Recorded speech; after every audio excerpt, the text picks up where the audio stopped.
इस क्वेश्चन में कह रहा है वैद्युत द्विध्रुव तथा वैद्युत द्विध्रुव आघूर्ण को परिभाषित कीजिए। आगे कह रहा है 2 गुणे 10 की पावर -8 कूलम मीटर वैद्युत द्विध्रुव आघूर्ण का एक वैद्युत द्विध्रुव 2 गुणे 10 की पावर 5 वोल्ट पर मीटर के एक समान वैद्युत क्षेत्र के 30 अंश के कोण पर झुका है। वैद्युत द्विध्रुव की स्थितिज ऊर्जा एवं इस पर कार्यरत बल युग्म का आघूर्ण ज्ञात कीजिए। मतलब स्थितिज ऊर्जा और बल युग्म का आघूर्ण बताना है। तो सबसे पहले हम बात करते हैं वैद्युत द्विध्रुव की। किसकी बात करेंगे? वैद्युत द्विध्रुव। ठीक। वैद्युत द्विध्रुव देखो, इसे आपको ऐसे लिखना है। वैद्युत द्विध्रुव वह निकाय है जिसमें दो बराबर परिमाण के विपरीत आवेश एक दूसरे से बहुत कम दूरी पर स्थित होते हैं। ठीक है। वैद्युत द्विध्रुव वह निकाय है जिसमें दो बराबर परिमाण के विपरीत आवेश एक दूसरे से बहुत कम दूरी पर स्थित होते हैं।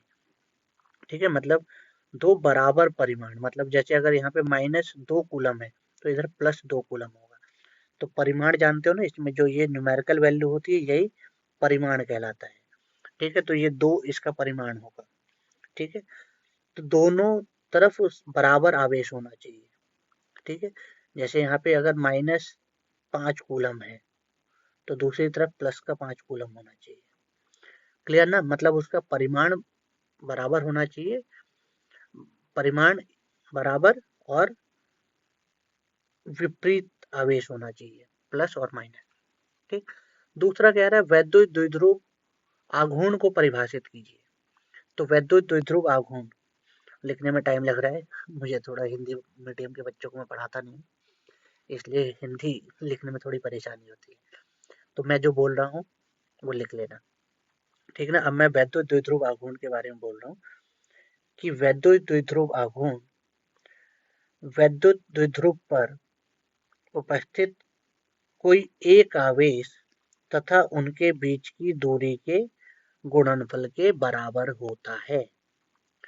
मतलब वैद्युत द्विध्रुव आघूर्ण कोई एक आवेश तथा उनके बीच की दूरी के गुणनफल के बराबर होता है। तो देखो, इसे हम डिनोट करते पी से। तो मैंने क्या कहा? कोई एक आवेश, इसमें से कोई सा भी आवेश उठा लो, क्यू ही है, क्यू गुणे 2L हो गया वैद्युत द्विध्रुव आघूर्ण। क्लियर ना? कोई एक आवेश और उनके बीच की दूरी के गुणनफल को कहते हैं। चलो अब एक न्यूमेरिकल दिया गया है, अब आगे न्यूमेरिकल कर लेते हैं। अब न्यूमेरिकल देखो, न्यूमेरिकल के लिए हमें क्या क्या दे रखा है। सबसे पहले तो दिया है, दिया है पहला वैद्युत द्विध्रुव आघूर्ण कितना है? 2 गुणे 10 की पावर -8 कूलम मीटर। सीएम मतलब, इसे थोड़ा बड़ा सी लिख देता हूँ, बड़ा सी मतलब कूलम मीटर। ठीक है। और द्विध्रुव आघूर्ण एक वैद्युत द्विध्रुव वैद्युत क्षेत्र दे रखा है कितना? 2 गुणे 10 की पावर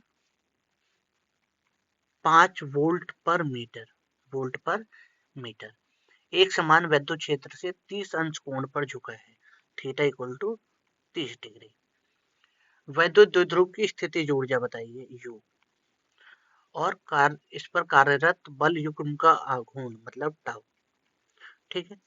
तो पहला इसका स्थितिज ऊर्जा, स्थितिज ऊर्जा का फॉर्मूला होता है U equal to -PE cos theta. तो U बराबर -P कितना है? 2 गुणे 10 की पावर -8 इंटू E कितना है? 2 गुणे 10 की पावर 5 गुणे cos 30, 2 दूनी 4, U बराबर -4 गुणे 10 की पावर -3, cos 30 की वैल्यू √3/2, 2 से 4 को काट दिया तो 2 बचा। तो U बराबर हो जाएगा, U बराबर हो जाएगा -2√3 गुणे 10 की पावर -3। 3 जूल, ठीक है, -3 जूल। थोड़ा उसके बीच का पॉइंट हटा लेता हूँ। क्लियर? ये तो आ गई स्थितिज ऊर्जा। दूसरा बलयुग्म का आघूर्ण। तो बलयुग्म का आघूर्ण क्या होता है? टाउ बराबर पीई साइन थीटा। तो टाउ बराबर पी कितना? 2 गुणे 10 की पावर -8। ई बराबर 2 गुणे 10 की पावर 5 गुणे साइन 30। दोनों की मल्टीप्लाई करेंगे तो टाउ इक्वल टू 2 दूनी 4, 4 गुणे 10 की पावर -3 गुणे 1/2, इससे कैंसिल 2।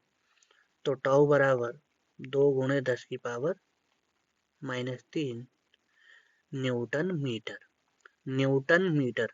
अरे आप लोगों को पूरा लिखना पड़ेगा, न्यूटन मीटर, ठीक है। तो ये सब स्थितिज ऊर्जा, ये सब यहाँ पे पॉइंट लिखोगे। वैद्युत द्विध्रुव की स्थितिज ऊर्जा, तो U बराबर -PE cos थीटा, फिर वैल्यू रखोगे, इस तरह से करना होता है। फिर उसके बाद आप लिखोगे वैद्युत द्विध्रुव पर कार्यरत बलयुग्म का आघूर्ण, फिर आप ये फॉर्मूला लिखोगे tau equal to P sine theta. तो इस तरह से आपको एग्जाम में करना होता है।